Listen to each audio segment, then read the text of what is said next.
E agora Roberto Rabelo com a sua palestra. O seu tema: Fala, Senhor.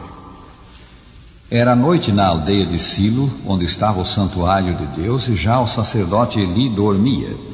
Dormia também o jovem Samuel, que assistia o sacerdote.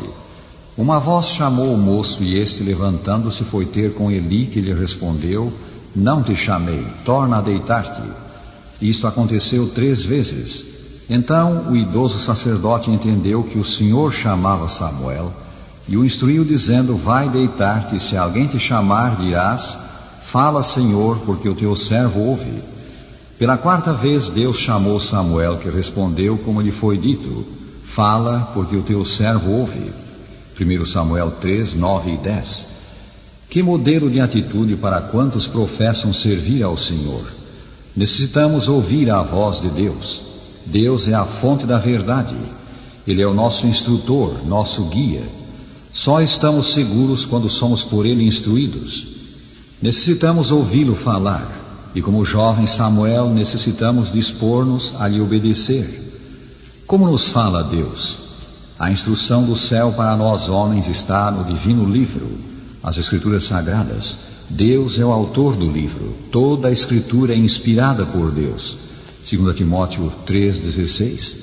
No sagrado livro, Deus fala ao homem, a todos os homens, em todas as circunstâncias da vida. A maior necessidade do tempo atual é deixarmos falar o livro sagrado para que assim Deus nos fale. Nunca na história as Escrituras foram como hoje tão difundidas. Centenas de milhões de exemplares do livro acham-se ao alcance da atual geração em mais de 1.200 línguas e dialetos.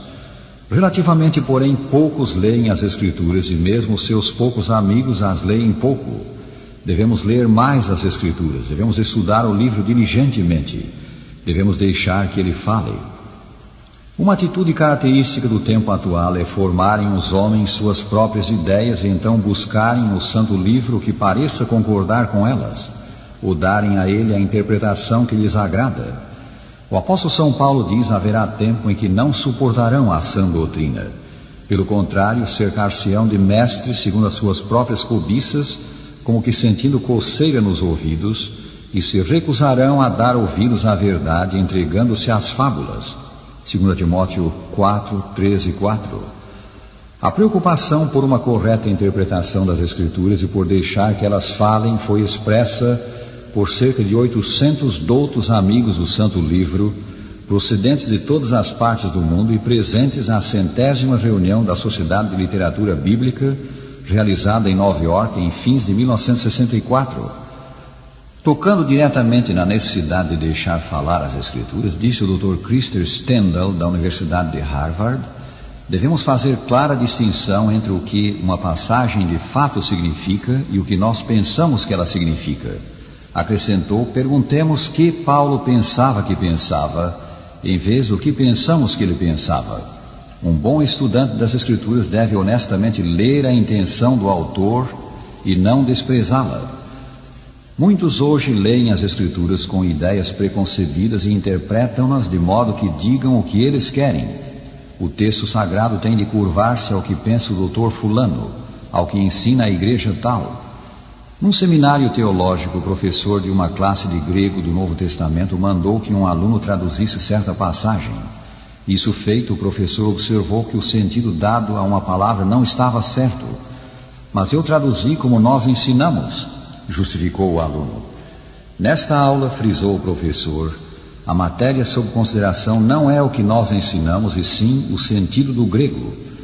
Aí estavam face a face as duas opostas atitudes, a da ideia preconcebida e a de deixar falar as Escrituras.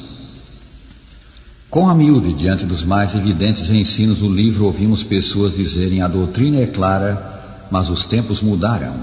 O que está escrito serviu às gerações passadas. Hoje somos diferentes, somos modernos.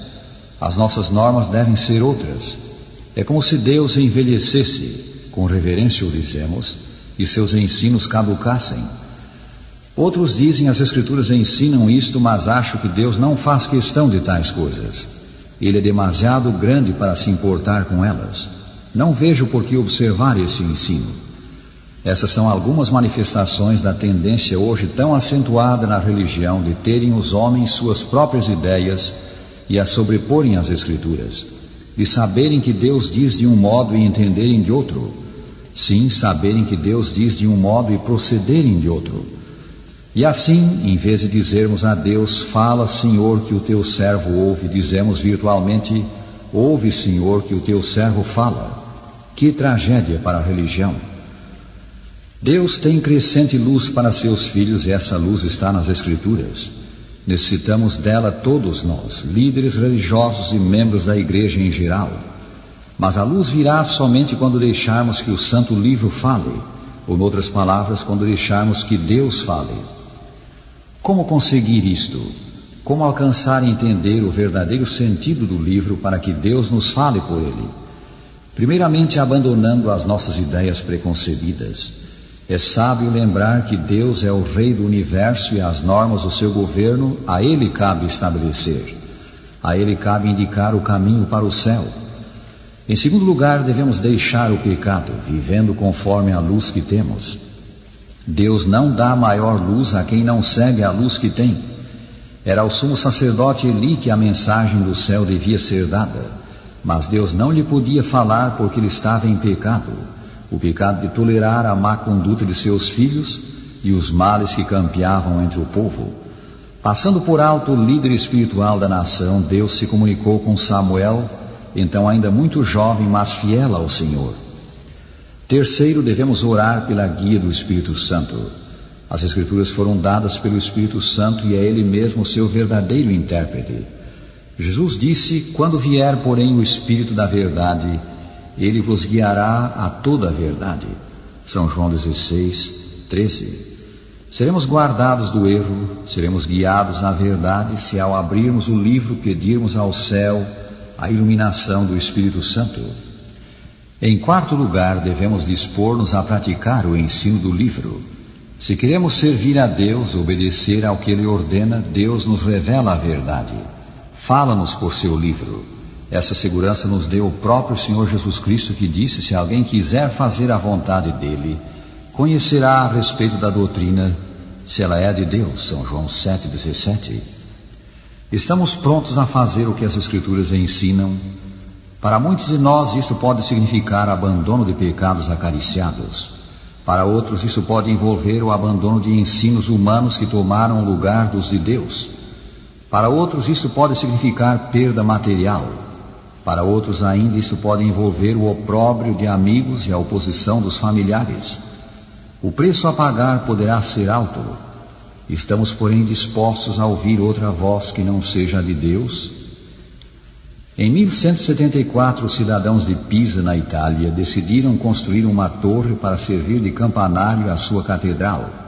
Muitas coisas foram tomadas em consideração, mas uma de grande importância foi passada por alto. O fato de que o solo no local escolhido é poroso e úmido. Quando a torre atingiu 12 metros de altura, este fato tornou-se patente e a obra foi paralisada. 100 anos mais tarde, a construção foi reiniciada, mas novamente interrompida. Passaram-se mais 77 anos até que os pisaneses se animassem a construir o 8º andar e instalar os sinos. Durante o longo tempo da sua existência, a torre tem se inclinado quase constantemente. Em 1829, ela estava 4,70 metros fora de prumo.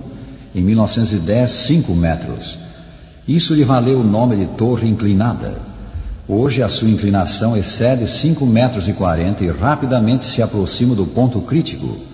Engenheiros italianos fazem um último esforço para impedir o que parece inevitável, a queda e ruína da torre. O próximo fim dessa famosa obra de arte virá do seu falho fundamento. Falando de homens que edificam sobre base que não a palavra divina, Jesus diz, e todo aquele que ouve estas minhas palavras e não as pratica, será comparado a um homem insensato que edificou a sua casa sobre a areia. E caiu a chuva, transbordaram os rios, sopraram os ventos e deram com ímpeto contra aquela casa, e ela desabou, sendo grande a sua ruína. São Mateus 7, 26 e 27. Mas diverso é o fim do que ouve e pratica. Todo aquele, pois, diz também Jesus, que ouve estas minhas palavras e as pratica, será comparado a um homem prudente que edificou a sua casa sobre a rocha. E caiu a chuva, transbordaram os rios, sopraram os ventos e deram com ímpeto contra aquela casa, que não caiu, porque foi edificada sobre a rocha. Versículos 24 e 25. Rádio ouvinte, descurar de ouvir a voz de Deus é grave erro. Quaisquer que sejam as consequências, disponhamos-nos a ouvir e disponhamos-nos a fazer. Então entenderemos o sagrado livro e Deus nos falará por ele. Então veremos que o livro é qual jardim de lindas flores. Como Samuel do passado, digamos sempre, pois, com sinceridade: fala, Senhor, que o teu servo ouve.